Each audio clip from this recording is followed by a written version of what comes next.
ఆ స్టార్ట్తోనే మళ్ళీ బెట్టింగ్ మరియు బెట్టింగ్ యాప్స్ ఒక సీజన్ కూడా స్టార్ట్ అయిపోతుంది.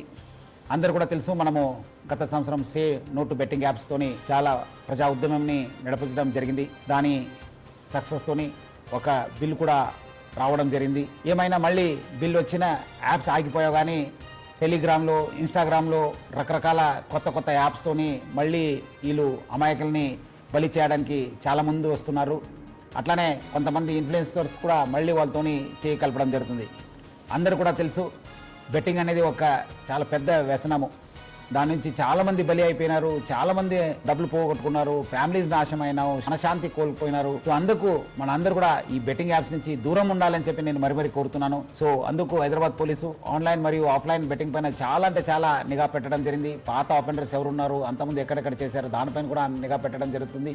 అట్లానే మన సైబర్ క్రైమ్ టీమ్స్ కూడా అలర్ట్ చేసి స్పెషల్ టీం ఫామ్ చేసి ఇన్స్టాగ్రామ్లో కావచ్చు, మన టెలిగ్రామ్లో కావచ్చు, అట్లానే వెబ్సైట్స్ ఏమేమి కొత్తగా వస్తున్నారు, ఎవరెవరు సోషల్ మీడియా ఇన్ఫ్లుయెన్సర్స్ దీన్ని ప్రమోట్ చేస్తున్నారు పైన కూడా చాలా గట్టి నిఘా ఏర్పాటు చేయడం జరుగుతుంది.